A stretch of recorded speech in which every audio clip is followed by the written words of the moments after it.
Hey, good afternoon and welcome to the Wine Matrix. Joe and Mark here today. We're going to talk about the different types of corks. There are different corks that go into our sparkling wine and our still wine bottles. This happens to be a champagne cork.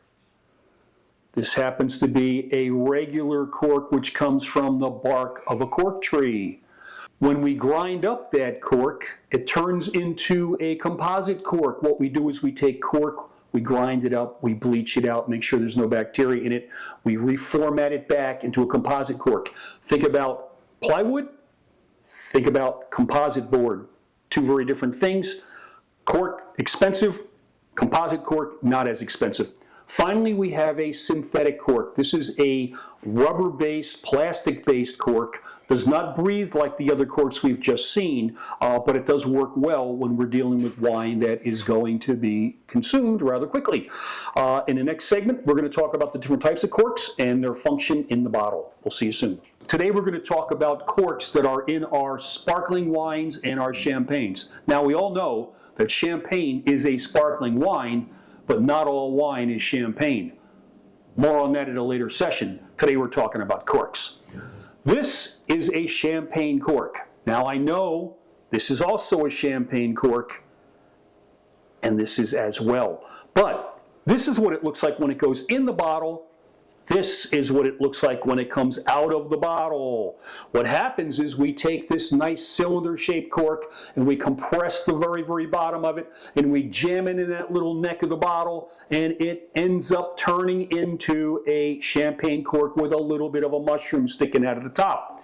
The problem comes in releasing that cork and trying to get that out of the bottle without spilling it, without hurting someone, and without wasting the champagne or the sparkling wine and losing all the effervescence. So we don't know what is underneath this secret capsule.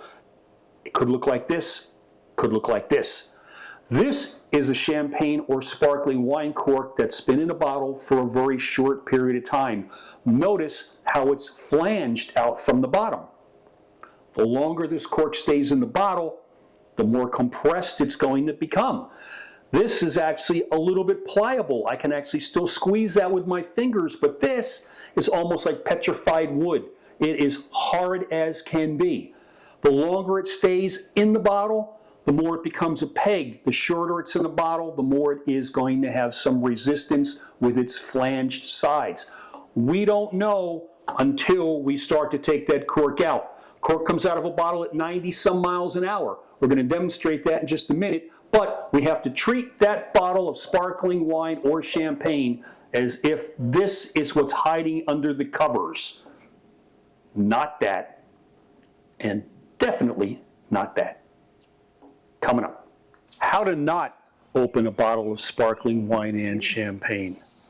So we showed you the cork. We showed you what it looks like as it's a skirt. We showed you what it looks like as it's a peg. We have no idea what's in this bottle, but we're going to show you how to not open a bottle of sparkling wine and champagne. What we're always going to do is take the cage off. First thing we need to do. Second thing we're going to do is we're going to pull our little tab down and we're going to 6 times counterclockwise remove our little cage. This is where we run into a problem, because when the cage comes off, we don't know what's under here. And whoa, Jesus, what the hell happened here? With the slightest bit, I didn't even touch that cork and the thing took off. Imagine if we were in a dining room or a living room or a kitchen. That thing could have shot off if I didn't have my hand on it and done some serious damage. Not only that, but we lost some precious champagne all over the floor, and now it's going to go flat faster. Shame on me. Don't do it that way. Let's show you how to do it the right way. So what we're going to do right now is take a moment and properly open a champagne bottle. We already showed you how to not open a champagne bottle, sparkling wine bottle. We're going to show you how to open a champagne sparkling wine bottle properly so that you don't have any damage, so that no one gets their eye taken out, so no one gets rushed to the hospital with stitches, so there's no broken windows or broken glass or broken shades or broken anything else. You didn't kill somebody We're going to do it the right way. What we want to do is always start with a napkin. A cloth napkin is preferred. We can put that right over top and brace that up against our leg, moving off to the side just a little bit to undo the capsule at the very top. Now, for the sake of this demonstration, we're going to make believe we have a invisible cloth over our bottle so you can exactly see what we're doing and see every step that I'm taking. Okay, we're going to take a look at the top of the bottle, and there is always a little segment at the top that is going to allow us to peel off what we call the capsule. Once we find that, it simply is perforated. We just take it right off the sides, done, and move it out of the way. We now have a cage and a cork and, of course, the bottle itself. Now, we already showed you how to not open a bottle of sparkling wine and champagne. Let's show you the proper way.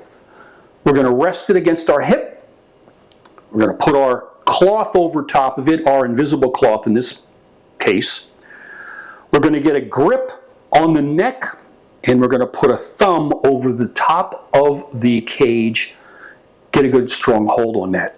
As we bend the little wire, we turn it 6 times counterclockwise, which is the industry standard, and we move it off just ever so slightly. Don't now take your thumb off the bottle. Don't let go of the bottle. This is where all deaths occur. When someone takes their thumb off and they want to remove the cage. That is dangerous. We saw that in the last sequence. So here's what we're going to do. Holding the bottle, we're going to get a good firm grip on the cork without letting go of it. We're going to turn the bottle. We don't want to turn the cork because once we turn the cork, we have to release it. And when we release it, it's going to pop. This one has already started to go. I can feel the pressure putting it up. We're going to let the pressure bring it up. We're going to bleed it off to the side ever so slightly, holding on to it with a death grip. We don't ever want to let the cork go. As it gets right up to the top, we bleed it off to the side. You will hear a sight. It's coming. Ah, what a wonderful sound. The bottle has been opened. The cork has come out. We didn't gush. We didn't overflow. We didn't waste any sparkling wine. We didn't lose any effervescence.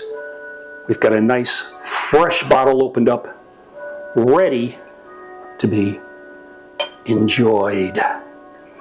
And doesn't that look good? Look at that mousse coming up. We'll pour a little bit of a cushion. We'll let it settle down.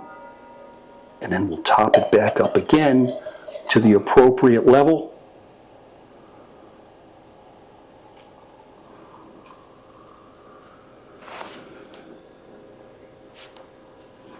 There is nothing like a good glass of champagne. Ah. May all your pains be champagnes. Thanks for watching The Wine Matrix. If you enjoyed it, please like and subscribe. We'll see you next time.